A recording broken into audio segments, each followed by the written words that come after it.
ce show dédié pour que Léa, Saouda, Zohara, ou Zohara, Bat Ani et Chaya Bat Sarah trouvent leur mazal cette année, Bézat Hashem.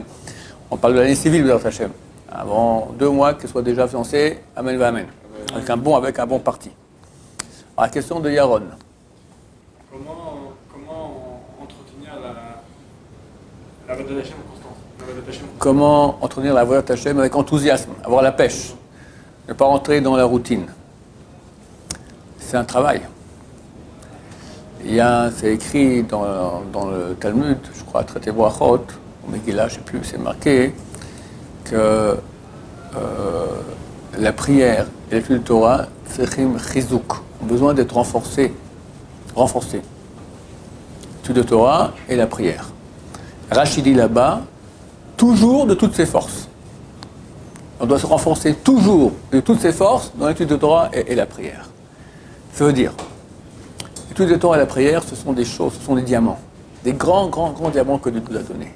Mais, comme tout grand diamant, d'accord, qui fait, je sais pas moi, je ne connais pas, on va dire 36 carats, d'accord, un truc très très précieux comme ça, ben, il se trouve dans un coffre, avec des barbelés autour, des, je sais pas moi, des mitrailleuses électroniques, enfin, très dur d'y accéder. Ces diamants, c'est les diamants d'Hachem. Chaque chose qui est un diamant d'Hachem, il est entouré, on appelle ça une clipa. Clipa, c'est une écorce, c'est une force du mal, qui empêche d'accéder à cela. Et plus le diamant il est grand, plus la force du mal elle est grande. C'est exactement proportionnel. Étant donné que l'étude de Torah et les prières sont les grandes choses, les grands cadeaux qu'Hachem nous a donnés, donc ils sont difficiles d'accès. Mais si on casse l'écorce, alors on reçoit un flux de bonheur extraordinaire. En Torah, c'est simplement se concentrer, faire l'effort, répéter encore plus, t'en peux plus, tu fais une petite pause, bois un café, tu reviens, encore, ça jaillit. Et quand tu goûtes à ça, c'est un bonheur extraordinaire. Et ça te donne la pêche pour continuer. Je vais raconter l'histoire du stapler que m'a raconté le Rav Chazan. Souvent raconté, je la répète. Le stapler, c'était le Rav Yaakov Israël Kanievski, Zatzal, qui était le père de Chaim Kanievski.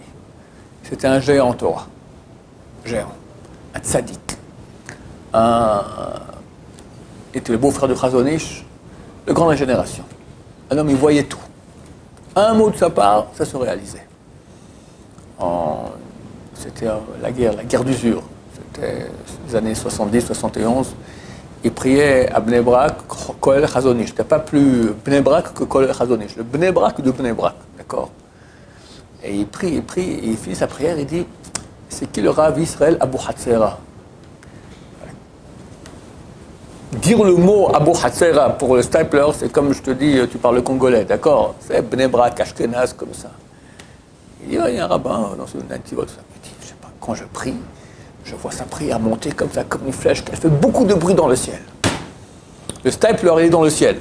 Et il voit la prière du Baba Saleh qui est aussi dans le ciel. Vous comprenez le niveau un peu, comment ça se passe. Le Rav Chazan vient de Bnei Brak. Son père était très proche du stapler. Et un jour, son père va voir le stapler, son père lui dit, tu ne me prends pas pour un menteur. Moi, je me prends pour un menteur, j'ai plus de la vie. Et après, tu ne me prends pas pour un menteur. Chassé Shalom, pourquoi je me prends pour un menteur? Écoute-moi bien. Tous les matins, quand je m'assieds pour étudier, entre 20 minutes et 40 minutes, j'ai une souffrance terrible. J'ai envie d'une seule chose, décamper. Et je tiens bon, et tout à coup, la douceur de la Torah, elle vient. Le stapler, quand il étudie, il a écrit des livres, j'ai étudié dans toutes les yeshivot aujourd'hui, Kilot Yaakov, c'est des monstres, des livres énormes, des géants de Torah, ces livres-là. Il étudiait, c'était des diamants. Mais il avait, comme tout le monde aussi, la clipa, l'écorce auparavant, qui devait casser, c'est dur. Donc au niveau de l'étude de Torah, c'est marqué, si on étudie la Torah de façon nonchalante, par la gauche, ça devient samamad, ça devient la drogue, l'élixir de mort, un poison. C'est insupportable. Et j'ai vu comme ça. J'ai dans mon expérience pendant 30 ans à l'Yeshiva, des élèves qui étudient, pas de rien, faire un tour, ils parlent la main, au bout d'un moment, ils ne supportent plus d'ouvrir la main, insupportable. Quoi? C'est le livre de la vie, c'est ça la source de vie la plus grande.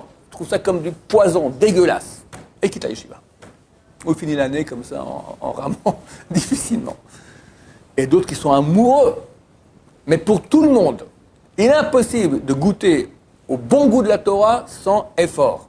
Effort, c'est scotcher le postérieur, sauf votre respect, sur le siège, et étudier. Et encore, je ne comprends pas, et tu réessayes de nouveau, et tu ne comprends pas, tu prends le marcha, tu n'arrives pas, et tac, tac, tac, tac, à la fin, tu comprends, et c'est extraordinaire. Ça, c'est pour la Torah. Prière, exactement la même chose. La prière, quand si on arrive à prier en supplication à Hachem, à supplier, sentir qu'on est devant Hachem, et qu'on supplie Hachem, et qu'il nous écoute, c'est un bonheur extraordinaire. Il n'y a pas plus grand bonheur sur Terre que l'étude de Torah, peut-être. Mais pour arriver, il faut y arriver. Dès que tu commences à prier, tu as des tas de pensées qui viennent. Une fois, le Rav de Brisk, le grand, il est venu en Israël, après la Shoah, il a quitté l'Europe, et est arrivé en Israël. Il était clandestin sur le bateau, si je me souviens bien, quelque chose comme ça. Et ils avaient très très peur que le capitaine vienne, et je crois qu'il est arrivé. Il a dit, je vais venir m'occuper de vous. Il avait très très peur. Il était juif, le capitaine. Alors, il n'a des craintes. Il va complètement nous oublier. Pourquoi il est non religieux? Il ne prie pas. Pourquoi? Quand quelqu'un prie, toutes les choses qu'il avait oubliées, il s'en rappelle. Le SRA vient quand tu es en train de prier et t'envoie des pensées, tout. Je vais à la yeshiva, c'est très dur pour me prier à la yeshiva. Pourquoi? Parce que lui, il faut que je dise comme ça, lui, il faut que ça, il faut refaire. Tout ça, arrêter complètement et penser que tu pries Hachem et penser les mots que tu dis. C'est un effort. C'est marqué, on dit dans le Kriyat Shema, vous le servirez de tout votre cœur. Le Ovdo, en hébreu, signifie travailler. Travailler le cœur. C'est quoi travailler le cœur? Sage d'Israël, on dit, c'est la prière. C'est un travail. C'est un travail. Quel travail? Concentration. Pensez au moins ce que tu dis. Très dur. Le Yessara, il veut te voler. Chaque bénédiction, chaque mot, c'est une bataille. Chaque mot, c'est une bataille. Il vient avec ça, après avec ça. Il faut se battre.